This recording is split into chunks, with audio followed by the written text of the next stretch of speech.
Hello everyone, so this week's Photoshop exercise we're gonna learn how to do basic photo editing with the using Photoshop.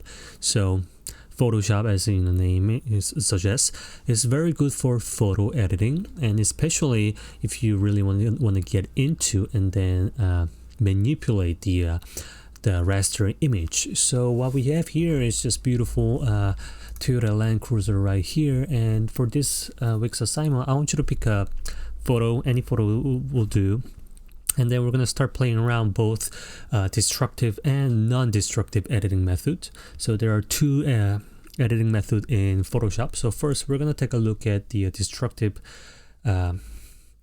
editing, which is a little bit more straightforward, is easier, and it is done when you know that this editing is going to be permanent. So first thing first, we're gonna open up an image, and whenever I'm editing my photo, I like to compare with the original. So I like to copy everything and then make another layer, or you can just go over here and then duplicate this layer and hit OK. So now we have background and background copy. So we're gonna make sure that background copy is selected, and then we're gonna start playing around with this layer. So first thing you can do is mainly would be brightness. So we're gonna go to image right here and go to adjustments, brightness, and contrast. Here you're gonna see this, and you can just play around with the brightness. But you notice that this is JPG file, which does not hold a lot of information within the image. So JPEG is a compressed file format. So if you learn about the photography, professionals usually shoot with a raw image files which has a lot of information. Notice how if I try to crank up the brightness, you start to see, well, this is a very high quality image, so you still can pick up these information underneath the car and everything, but still you're losing a lot of information. So try not to do too much of a post editing. If you know that you're going to have to do a lot of post editing, it is always better to shoot it in RAW. I think that the iPhone has an option for that as well. I am not too sure. I just switched my iPhone, so I'm still not very familiar with all the options. But I think I heard that iPhones can shoot in RAW. So in that case, make sure to shoot your photos in RAW file format instead of, I think iPhone use HEIC, which is slightly better than JPEG, but still very compressed. So, well, anyway, back to the topic. So here, I'm just gonna, right now, I feel like the image itself is kind of, it's kind of too dark. So I'm just gonna crank up to 60, and then I can crank up the contrast all the way to create this dramatic effect, or I can just crank down the contrast to kind of dull the entire image. So I think this is really good amount of contrast, but for the sake of this demo, I'm just going to crank up the contrast to 40 right here. So if you do that, let's compare by hiding this image here and here. So we've effectively changed the brightness and contrast of this photo. So brightness and contrast is very easy to work with, and it's kind of it does all the difficult things like gamma correction and all that, behind the scene. So there's only two, knobs that you need to play around with. But if you wanna get like a little bit more precise result, what I suggest is playing around with this next thing, which is going to be levels. So you can play around with where to limit your level. So if I limit here, I start to lose the darkest blacks here, and if I limit here, I start to lose all the highlights. So a lot of times they play around with the levels and curves to create really cinematic looks. So if I kind of do that, it's this kind of a dull color palette. It kind of seems like it's kind of a cinematic. So this is what they usually use in Premiere Pro, not Photoshop obviously. But another thing you can play around with these curves. I'm not too big fan of using curves at all. I mean, I never understand how it works really well, but you can just play around with like this, and then creating crazy curves here and there.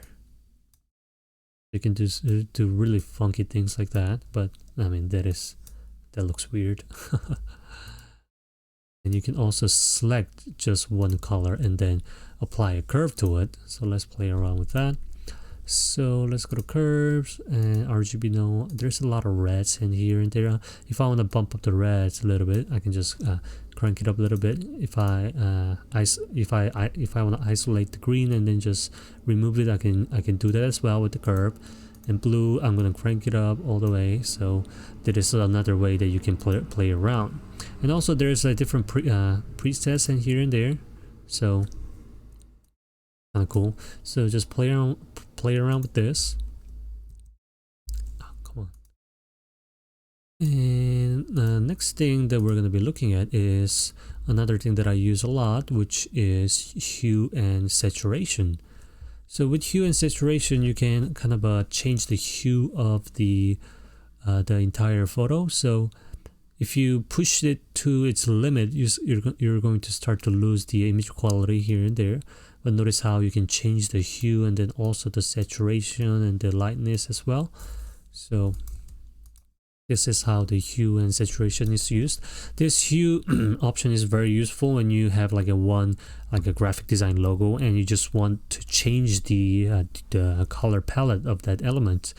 Playing around with the hue, you will see like a different result instantly just by moving this knob here and going left and right.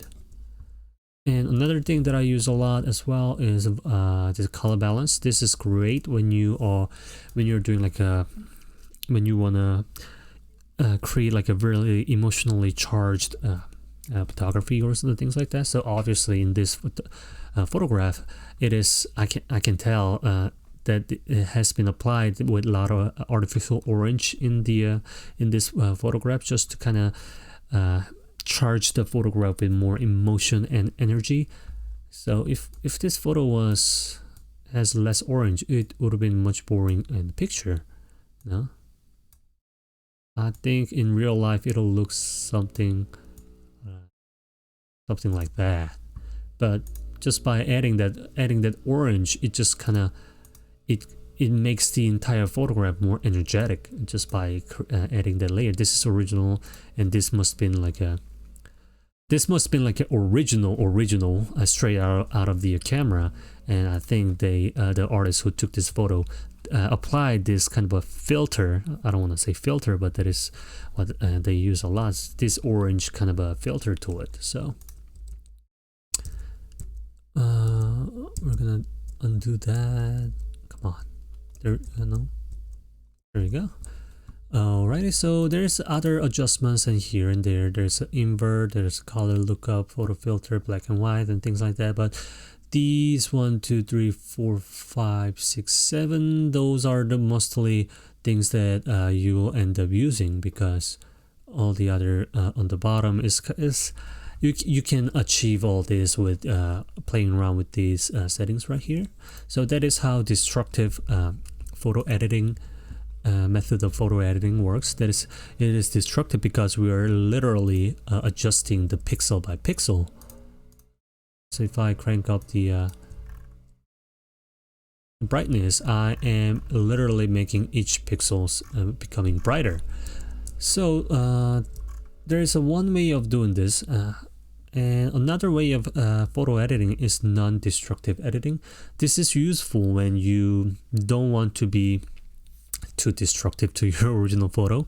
So here you don't really need a duplicate, but I still prefer working with duplicate just in case I make some kind of mistake. So to do this non-destructive editing, we're gonna look at this layer panel right here, and you'll see that there's a little half circle right here. If you click that, we will see all this adjustment that we just saw from this edit and adjustment setting. So let's take a look at brightness. So if I click on brightness, make sure that your properties tab is open. So if it is not showing, if it is not there, you can always go to window and properties, and voila. So I can adjust the brightness and then contrast as well.